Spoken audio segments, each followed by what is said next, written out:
All right, let's talk about something pretty much all of us deal with, the fear of rejection. But today, we're not just going to talk about it. Nope, we're going to completely flip the script on how you see it.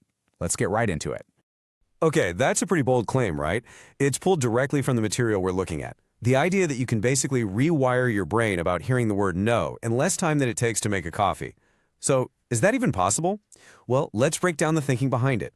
So, first things first, we have to completely reframe what we think rejection is. We've been trained to see it as this big red stop sign, a failure. But what if it's not the end of the road? What if it's actually the on-ramp? And this is such a simple but honestly a powerful idea.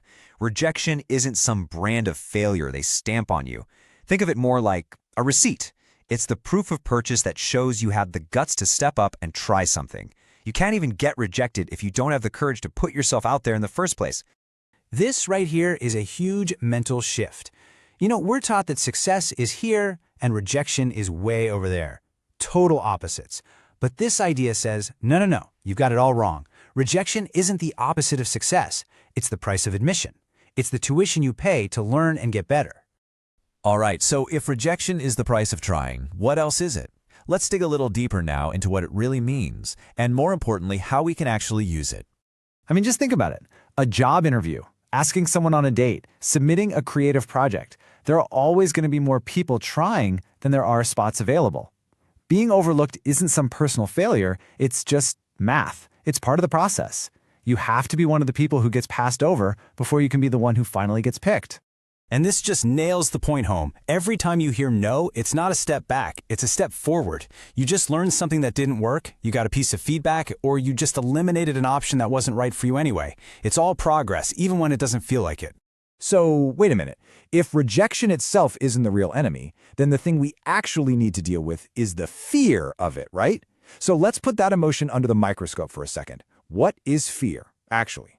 And this acronym, you might have heard it before, but it is so perfect here. FEAR, false evidence appearing real. The stuff we're afraid of so often isn't based on what's actually happening. It's based on a story we're telling ourselves, a worst-case scenario that feels totally real, but it's just a ghost. It's an illusion. And that's the whole game right there. We are letting a future that doesn't exist, and may never exist, control what we do right now. The rejection hasn't happened. It's just one possibility out of a million.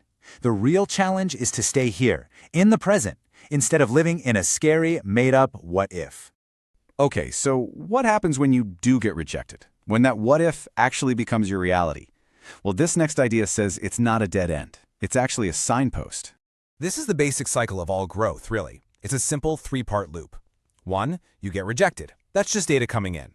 2, you take that data and you readjust, you tweak your approach, change your strategy. And 3, you rise. You try again, but this time you're a little smarter, a little stronger. And this, right here, this might be the biggest takeaway of all. When you hear no, it's not a door slamming in your face, it's the universe giving you a little nudge saying, hey, not this way. The thing that's actually meant for you is over there. It's a course correction, guiding you away from the wrong path. So let's get real for a second about what's actually scary. On one side, you've got rejection. It stings for a minute, it's awkward, it's uncomfortable. But on the other side, you've got the alternative, staying stuck. Staying exactly where you are forever. Now, which one of those should you really be afraid of? A moment of discomfort or a lifetime of regret? And that brings us to the final piece of the puzzle. Because when it comes right down to it, it's all about a choice. A simple choice we have to make over and over again. I want you to be honest with yourself for a second. Think back.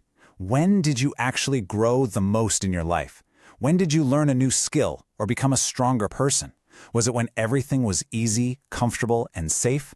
Or was it when you were facing a challenge, when you were pushed, when you had to overcome something? We all know the answer to that. Yeah, because comfort is where things stay the same. It's maintenance mode. It's a great place to rest, sure, but it's not where anything new is built. Change literally requires discomfort. It means stepping out of what feels familiar. And that's all it takes. It's not about being fearless or being some kind of hero. It's just about having the simple, everyday courage to just show up, to put your name in the hat, to send the message. Because that one little act of showing up, that's the magic moment. That's the spark. Everything else, the readjusting, the rising, the redirection, None of it can even begin until you take that first tiny step. That's the start of everything. So I'll leave you with this final thought. The sting of rejection, it's temporary. It fades. It's just a moment in time. But the feeling of being stuck, of always wondering what if, that feeling can last forever. So the